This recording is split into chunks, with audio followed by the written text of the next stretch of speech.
Bueno, doctor, quisiera preguntarle, para que la audiencia tenga un poco más de claridad, ¿qué es exactamente este pico del petróleo? Bueno, a ver, el pico del petróleo es el momento en el que la producción de crudo convencional llega a su máximo y a partir de ahí empieza el declive. Estamos hablando de que es un recurso no renovable, como es el carbón o como es cualquier hidrocarburo, ¿no?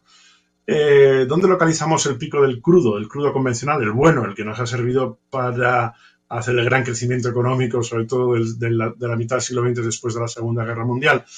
Pues la Agencia Internacional de la Energía, que es un órgano corporativo de la OCDE, del que España es miembro, pues lo localiza entre el año 2005 y 2006. Esto sale, por supuesto, 5 años después, en un informe que sale en 2010, y se localiza que el pico del crudo es en ese momento. En este momento, en 2010, empiezan a buscarse nuevas formas de extracción con nuevas tecnologías y destacan algunas como son pues, la explotación de las arenas bituminosas, la proliferación de bioetanoles, basados sobre todo en el cultivo de especies vegetales que podrían mezclarse con los gasoils para maquinaria agrícola e industria, y por supuesto la fractura hidráulica del fracking, que aparece a bombo y platillo como si fuese el gran invento del mundo, ¿no? Realmente el fracking consiste en inyectar, bajar en una perforación que se convierte en horizontal y avanzar en horizontal por una capa interesante que pueda contener hidrocarburos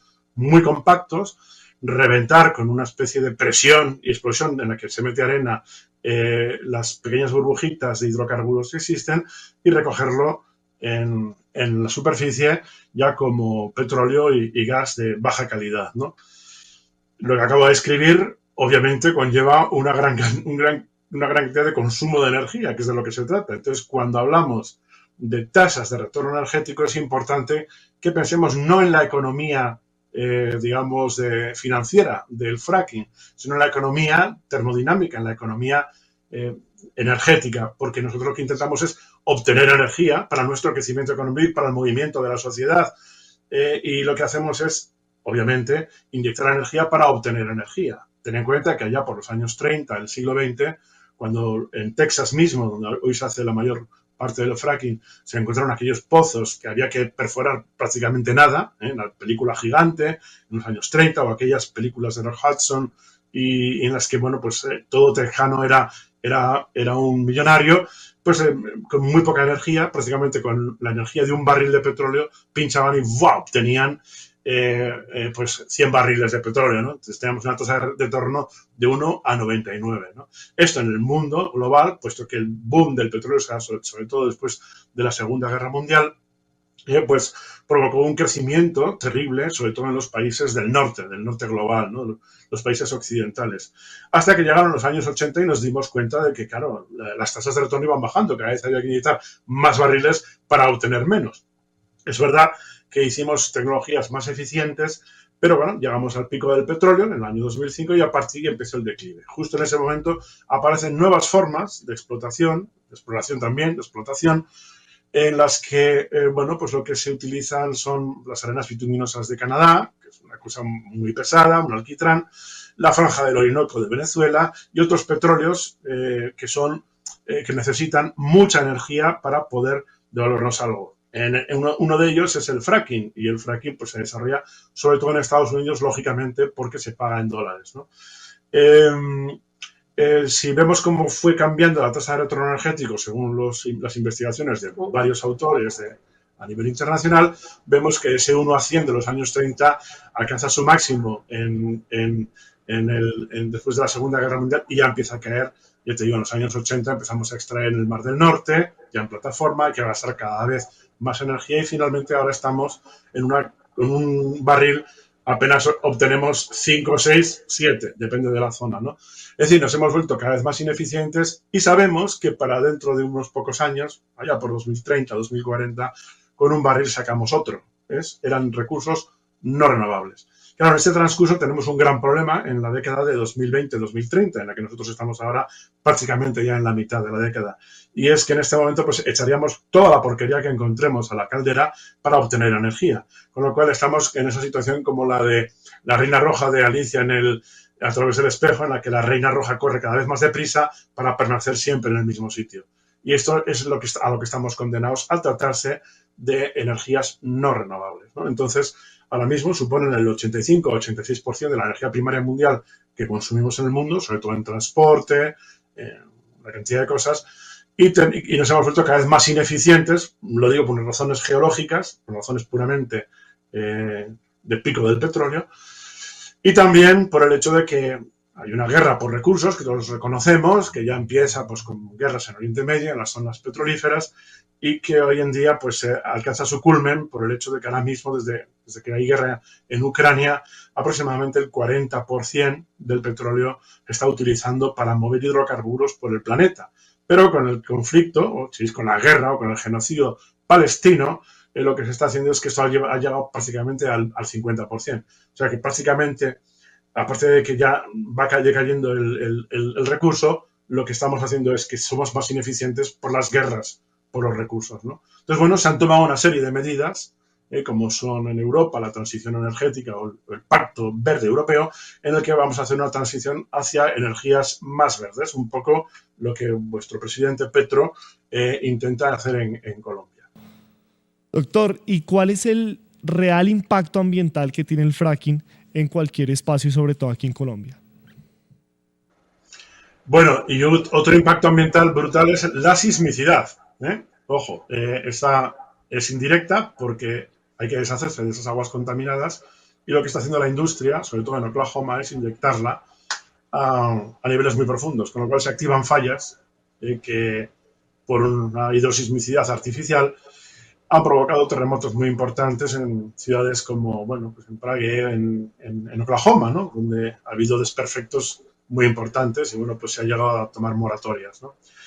Realmente la contaminación química, o sea, de todos los productos que se utilizan, en los que en principio se hablaba de que diesen las patentes para saber qué es lo que estaban inyectando en los acuíferos, la industria fue muy reticente y finalmente, bueno, pues se descubrió que estaban utilizando algunos materiales bastante agresivos con el medio, cancerígenos. Y además no solamente es eso, sino que al remover zonas que están muy bien ahí a 3-4 kilómetros de profundidad, 2-3-4 kilómetros de profundidad, pues las pones en movimiento, sobre todo metales pesados y metales radiactivos que forman parte de los acuíferos. Hay contabilizadas, están censadas una buena zona de las zonas donde se está utilizando la fractura hidráulica en los Estados Unidos, porque es la referencia mundial, en las que han quedado los acuíferos sentenciados prácticamente para siempre ya, ¿no? Algunas zonas serán recuperables en años, otras en décadas y otras ya nunca se recuperarán. Han quedado tocadas para siempre, ¿no? Entonces, bueno, ¿cómo afecta esto a la salud humana? Pues terriblemente, porque entran a formar parte de todos estos componentes, en muchos casos, del agua de boca o del agua que se le da al ganado o del agua de la agricultura y de forma indirecta entra en la cadena trófica. Bueno, por supuesto, la industria se ha defendido diciendo que no utilizan nada malo, que en fin, que no solamente el hecho de que se dejen muchas veces descubiertos los pozos también produce una gran emisión de metanola que se pierde, según varios estudios, entre un 3-4%, hasta los hay que han hecho sobrevuelos, o sea, sobrevolando los campos de fracking, una serie de difusores y sensores llegan hasta el 20% de pérdidas, ¿no? Claro, ten en cuenta que el metano es un gas de efecto invernadero potentísimo, hasta durante los primeros 25 años, hasta 80 veces más fuerte que el CO2, ¿no? Yo, bueno, tenemos, realmente, o sea, todo está reconocido por toda los estudios científicos que tiene un impacto importante en las aguas, en los acuíferos, contamina los acuíferos por muchas defensas que se ponen varias camisas de hormigón, se ponen defensas para preservar que se contaminen los acuíferos, pero en algunas de las zonas, por ejemplo, aquí en España, donde se dijo aquí no se hace fracking, era simplemente porque las capas interesantes, las capas, por ejemplo, del Jurásico de hidrocarburos, en la comunidad de Cantabria, pues estaban justo donde están los acuíferos donde bebían 500.000 de personas prácticamente, que es la zona metropolitana de Santander con Torrelavega. Y bueno, pues no salió adelante por motivos muchas veces medioambientales, en otros casos por motivos urbanísticos y finalmente fue la Comunidad de Cataluña la que hizo el estudio más profundo desde el punto de vista económico. Y no compensaba económicamente desde el punto de vista rentable. Pero claro, es que sin contabilizar los impactos medioambientales, ojo, toda la contaminación que luego habría que contabilizar, qué pérdidas podría suponer, que es lo que la industria suele obviar, ¿no? Doctor, usted habla de otro concepto que a mi parecer es clave y que la audiencia lo pueda entender a profundidad, y es la tasa de retorno energético. Nos preguntamos cuál es esa tasa de retorno energético puntualmente del fracking. Mira, esta es una de las preguntas que le decíamos siempre a la industria, porque, verás, en principio, con las primeras reuniones que teníamos eran muy graciosas, porque ellos que se querían hacer los plurales, ¿no? Entonces llevaban a mucha gente de la industria y llevaban a 2 o 3 críticos, el profesor Arechavala, por supuesto, y algún técnico pues, de la Generalitat de Cataluña o del gobierno de Cantabria y tal, ¿no? O algún consejero, que es la versión ministro de Industria en una autonomía, ¿no? Y bueno, pues se hablaba de las tasas de retorno energético, claro, decían, no, esto es buenísimo y tal. Es verdad que nosotros teníamos datos en Estados Unidos de tasas de 1 a 8, 1 a 10, 1 a 9 y cosas así, ¿no? Es decir, por cada barril que inyectabas obtenías 8, 9 y 10. Bueno, realmente esas eran las zonas, las primeras, ¿no? Las zonas más que llaman los puntos dulces, aquellos que tienen mejor concentración, que hoy se buscan. Ha mejorado en esta década mucho más la tecnología y han pasado desde el año 2010, pues casi 15 años, 3 lustros en los que la industria ha aprendido muchas cosas. Es verdad que se han vuelto más eficientes, pero realmente la propia técnica, ella en sí, para una persona que no sea docta en este asunto, tiene que entender que no es lo mismo pinchar en un pozo convencional y sacar el petróleo por la propia presión, que tiene que hacer todas estas jugadas de meter agua caliente, inyectar la presión, etcétera, que consume muchísima energía, porque, como decía antes, realmente lo que interesa es obtener energía. Por lo tanto, para obtener energía yo tengo que invertir energía.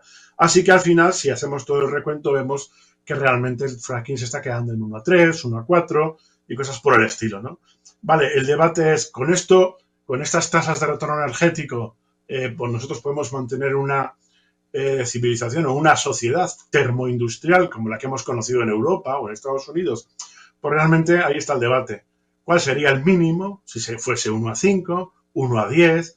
¿Cuál sería el mínimo de tasa de retorno energético que puede permitir que sigamos viviendo en una sociedad termoindustrial? Hay un debate internacional importante y se manejan, pues eso, cifras de 1 a 10, 1 a 5. Con el fracking, desde luego, no vamos a garantizar una civilización termoindustrial, como tampoco lo vamos a hacer con las energías renovables, cuyas tasas de retorno energético andan por ahí más o menos, muy poquito. El problema está que, el impacto medioambiental del fracking es mucho mayor. Y esto lo pagamos no solo desde el punto de vista de aguas contaminadas, sino por el problema del calentamiento global, que el fracking es uno de los grandes difusores de gases de efecto invernadero. ¿Por qué lo sabemos? Bueno, pues porque nosotros vemos las concentraciones de metano que hay en la atmósfera y podemos seguir por isótopos, es decir, viendo su carnet de identidad, cuál es el origen de ese metano, ¿no?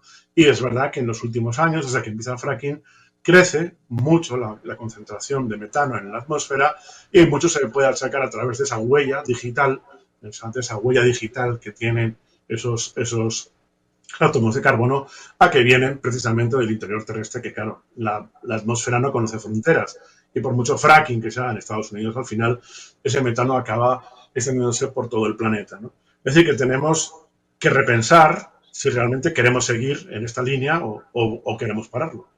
Apoya el trabajo periodístico del Tercer Canal. Ingresa a la app o a www.nequi.com. En la app ve al signo pesos y elige la opción enviar plata o a la opción recargar. Recuerda que en la página web escoges la opción recargar. Ingresa a la aplicación o a la página web de DaviPlata. Dale clic a la opción pasar plata. Elige la opción a otro DaviPlata, llena los datos y digita el número de cuenta 304-271-5010. Continúa los pasos y confirma tu aporte y listo. Juntos visibilizamos la otra Colombia. Si te gusta nuestro contenido y no quieres perderte nada de la agenda alternativa, suscríbete a nuestro canal y activa la campana de notificaciones. Recuerda darle like a este video y por supuesto compartirlo con tus familiares, amigos y conocidos. Así juntos visibilizamos la Colombia profunda. Recuerda, somos el Tercer Canal, la voz de los que no tienen voz.